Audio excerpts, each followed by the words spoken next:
much, too soon. 3, 2, 1. Hello, everybody, and welcome back to episode 183 of the Shower Podcast, the podcast where I'm in my shower and you do you. I'm your host, Chip, and have you ever played a board game? Or any game in that sense? And would you trust or would you like to be with somebody that doesn't read the manual, just skips over the rules, and starts playing just based on his assumptions? Well, I assume not. And I hope that by the end of this episode, you'll also agree that that is not the case. But we usually do that, and I'd like to explore why. Before we start, as usual, if you end up liking this episode, leaving a like and a subscribe really help. They're just one click, but they really make the difference. And I'd like to say that we are at the half of the journey of the Shower Podcast, 183 episodes out of 365. Thank you very much for being here. And overall, if you like to celebrate this milestone, again, it's the time to do it with me. Thank you very much. So let's try to understand the rules of this game. Which game are we talking about? Well, we're talking a game that everybody is playing, whether you want it or not, and it's life. The problem is that when you try to define the rules of life, it gets a bit complicated.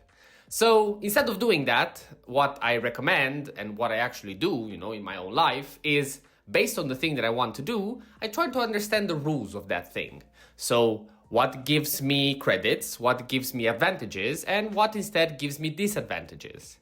And, you start the way that you can do that is by observation. So, seeing how others play, trying to understand the game, by reading the manual if there is one, and if for life there isn't. For most of the activities that are part of our life, there are actually rules out there. And I'm not talking about rules you need to follow, but strictly things that work and things that don't. And finally, there is also the chance of, bringing your own. We don't have to forget about that. And more often than not, there is this tendency and this belief that you either follow the rules fully or you don't, which is absolutely foolish, because the beauty of playing overall is knowing the rules and knowing what you have in front of you. Based on the situation and based on the kind of player you are, you approach the game in your own way. And that is why some people, even though they have the same resources as you, they know the rules exactly as you do, sometimes they do so much better. And this is because they're able to bring, their own to the table. So now that we know what it means to actually follow these rules, why don't we do it? Why do we expect too much too soon?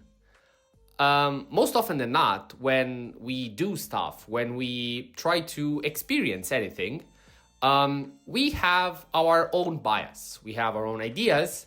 And also here you have, a choice. You can either base them on facts, which is what I just described, or you can go by, I've heard that, I believe this is the way it should work, and I'm expecting stuff to happen because, I believe so, or somebody told me.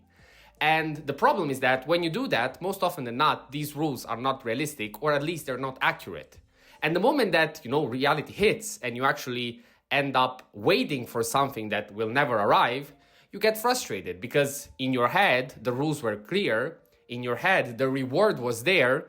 But then, the facts come and nothing is coming out of that. So what can you do? What is the only option you can have? Is indeed to try to translate the rules that you have found into your own. Try to make personal the progress, because in the moment that you will start to say, okay, if I do this and that, knowing that these are the general rules, I can say that I've made a +1. And you'll be celebrating today that +1 instead of waiting for some magical result or for some magical thing that will never happen. And little by little, as playing a board game, so going one step after the other, and again, with the rules of life and the rules of the game. So sometimes you might end up in a place that will just bring you down, or you might find an accelerator that will push you up in a way that you didn't expect it. But, that's the beauty of playing a game. Even though you think that you know what might happen, you might still get surprised, but that is not the point. The point is to still follow the progress, have your own translated, let's say, progress bar, and slowly but surely, if you keep at it and if you actually are smart in the way you're playing, you will reach the end goal.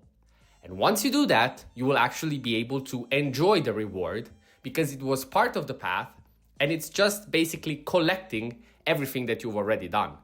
So the next time you approach something, the next time you try to do something, and again, this can be something very difficult, something very easy, or overall your approach to life, try to see it as a board game. Try to find the rules, try to collect as much data as you can, translate them into your own, and finally start playing, because in the end, that's the beautiful part of it. Having said that, that was all for today. Thank you very much for listening. I have to say, it's one of my personal favorite episodes. I like a lot this imagery of the board game. Also because, first of all, I like them, but I genuinely believe that it makes it easier to understand stuff the moment that you have an image in your mind. And I think that, again, out of the many that were presented in the Shower Podcast, this works very well.